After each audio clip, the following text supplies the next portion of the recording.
Hello friends, welcome to the new episode of my channel. আমি অরিত্র। এখন আমরা কথা বলছি নানির হিট 3 নিয়ে, যেটা ডিরেক্ট করেছে শৈলেশ কোনালু, এবং এই ছবির মধ্যে নানির সাথে শ্রীনিধি শেট্টিও রয়েছে। এবার এই ছবিটা আমার মতে হিট ফ্র্যাঞ্চাইজের বেস্ট ছবি হয়েছে এখন অব্দি আমার দেখা। হিটের 3টে পার্টের মধ্যে এটা বেস্ট পার্ট হয়েছে।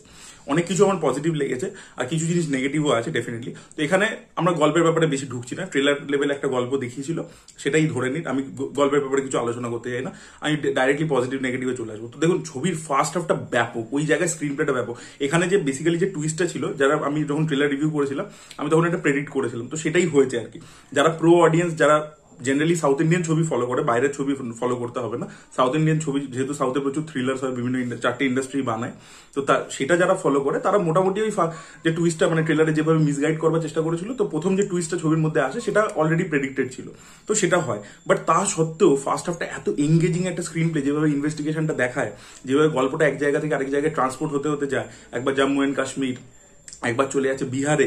তো এই গল্পটা যেভাবে ট্রান্সপোর্ট করতে থাকে, জিওগ্রাফিগুলোকে যেভাবে ইউজ করেছে, তো ইনভেস্টিগেশনটা যেভাবে চলতে থাকে, সেগুলো কিন্তু খুবই ভালো। এবং এই অর্জুন সরকার ক্যারেক্টারটাকে দারুণভাবে ডিজাইন করা হয়েছে, লেখা হয়েছে, একে যেভাবে মানে একটা ট্রেড দেওয়া হয়েছে, সেটা কিন্তু দেখতে খুব ভালো লাগে। এবং ফার্স্ট হাফের মধ্যে কিছু জায়গায় হিউমারও ইউজ করা হয়েছে। ওর আরো মানে সামুদ্রিকানি ওর বাবা প্লে করেছে, ওদের দুজনের মধ্যে যে ব্যান্টার্স রয়েছে, ইভেন যে ফার্স্ট হাফে যে প্রেমের পোর্শনটা আছে, জেনারেলি দেখবেন এই ধরনের ছবি ইনভেস্টিগেটিভ থ্রিলারের মধ্যে প্রেমের যে ট্র্যাকটা আছে, ওটা মনে হয় যে আননেসেসারি অ্যাড করেছে। বাট এই ছবিটার মধ্যে সেটারও একটা গুরুত্বপূর্ণ ভূমিকা আছে। মানে শ্রীনিধি শেট্টি কিন্তু জাস্ট নানির ছবি মানে হিরোইনের যে কোনো ভূমিকা হবে না, এটা হতে পারে না।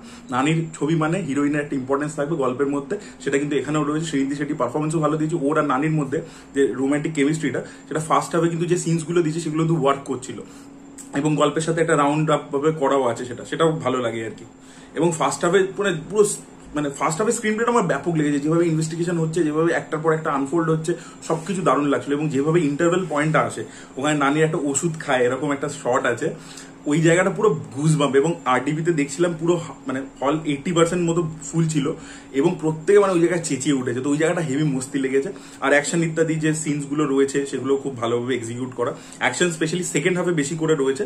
অ্যাকচুয়ালি ছবিটাকে না দুটো ভাগে ভাগ করা যায়। ফার্স্ট হাফটা হচ্ছে ইনভেস্টিগেটিভ থ্রিলার, সেকেন্ড হাফটা it is more of action thriller আর কি।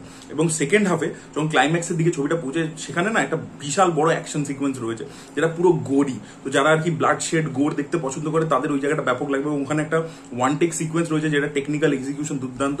ওখানে নানি দারুণ কাজ করেছে, যেটা আপনারা কিছু ঝলক ট্রেলারে দেখতে পেয়েছিলেন। তো ওখানে যে পুরো অ্যাকশনটা রয়েছে, সেটা বেশ ভালো করে এক্সিকিউট করা।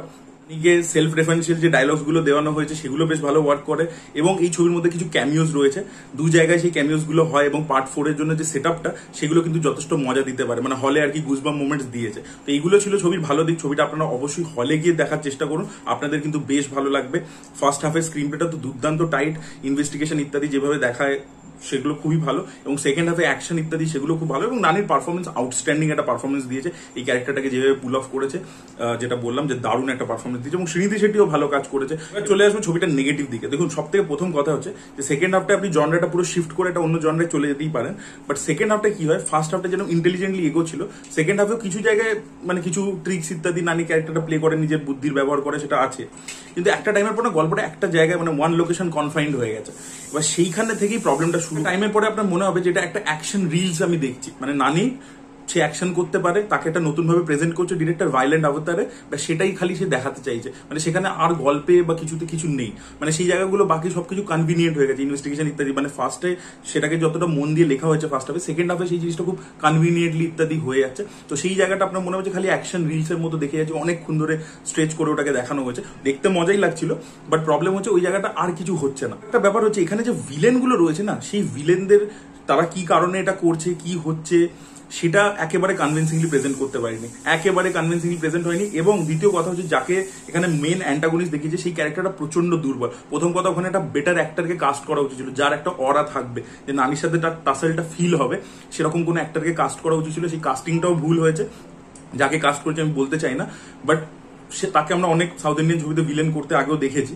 তো তার কিন্তু পারফরমেন্সেও সেই কোনো এজ ছিল না, বা সে ওরকম বিশ্বাসযোগ্যভাবে বানাতে পারেনি। এবং আরো একটা প্রবলেম হচ্ছে কি, যে সেকেন্ড হাফে অ্যাকচুয়ালি দেখবেন এই সাউথ কোরিয়ান ছবিতে প্রচুর ব্লাড শেড ইত্যাদি থাকে, তো তো সেখানে দেখবেন যে ভিলেন্স গুলোকে কখনো কখনো এত পাওয়ারফুল দেখায় যে আপনার মনে হবে যে হিরো এখান থেকে বেঁচে বেরোতে পারবে, তো এই টেনশনটা আপনি ফিল করবেন। বাট এখানে ভিলেন গুলো বা যে যাদেরকে দেখিয়েছে ওদের পুরো ওয়ার্ল্ডটা, সেটা এক তো প্রথম কথা কনভিন্সিং নয়, তাদের লজিকটা কি, তারা কি কারণে করছে সেগুলো ভালো করে এস্টাবলিশ করতে পারেনি, যেটা বললাম ভিলেন গুলো প্রচন্ড উইক, এবং আপনি কোথাও ওই টেনশনটা ফিল করবেন না যে নানি আদৌ এখান থেকে বেরোতে পারবে কি পারবে না। মানে আপনার মনে হবে যে হ্যাঁ ভাই বেরিয়ে যাবেই যাবে 100%, নানিকে যেভাবে দেখাচ্ছে, যেভাবে অ্যাকশন করছে আপনার মনে হবে যে ভাই এবার আরামসে বেরিয়ে যাবে। মানে অ্যাকশনটা হচ্ছে সেটা দেখতে ভালো লাগছে, কিন্তু আপনি জানেন যে আউটকামটা কি হবে, এবং তার মধ্যে কোনো হার্ডেলস বা কিছু দিচ্ছে না আর কি নানিকে। তো সেই জন্য সেই জায়গাটা আর কি সেকেন্ড হাফটা মেনলি প্রবলেমেটিক। ফার্স্ট হাফটা যতটা ভালো রাইটিং হয়েছে, সেকেন্ড হাফটা পুরোটাই ডিরেক্টর এক্সিকিউশন লেভেলে এবং নানির মাধ্যমে, মানে নানিকে আমি এইভাবে শোকেস করবো সেটার উপর বেশি ফোকাস করেছে, স্ক্রিপ্টের উপর আর ফোকাস করে। এবং যেটা আমি বললাম যে ফার্স্ট হাফে রোমান্টিক ট্র্যাকটা যেরকম ভালো ওয়ার্ক করছে, সেকেন্ড হাফে ওটাকে যেভাবে স্টোরির সাথে কানেক্ট করা হয়েছে সেটা ভালো, কিন্তু ওইখানে ট্রেনের মধ্যে একটা গান ইত্যাদি একটা সিকোয়েন্স রয়েছে, সেটা অপ্রয়োজনীয় ছিল, সেটা দরকার ছিল না, সেটাকে আরামসে ফেলে দেওয়া যেতে পারতো। ওই জায়গাটা একটু টাইট দরকার ছিল, মানে যেহেতু আমরা গল্পের মধ্যে অলরেডি ঢুকে গেছি, সেখানে আবার একটা রোমান্টিক ট্র্যাক এনে অনেকটা স্ট্রেচ করে আবার সেই একাডেমির কিছু সিন দেখাচ্ছে, পুলিশ একাডেমির, ওই জায়গাটা প্রয়োজন ছিল না, কিন্তু ওটা আর কি এক্সট্রা স্ট্রেচ মনে হয়। ওভারঅল মিলে কিন্তু হিট 3 বেশ ভালো একটা ছবি হয়েছে। আপনারা হলে ছবিটা দেখার চেষ্টা করুন, হলে কিন্তু বেশ ভালো লাগবে আপনাদের। আমি যেহেতু প্যাকড হলে দেখেছি, আমার কিন্তু দারুণ মজা হয়েছে আর কি। তো এটাই বলা ছিল। আপনারা যারা দেখেছেন আপনাদের মতামত অবশ্যই কমেন্টে জানাবেন। Thank you so much.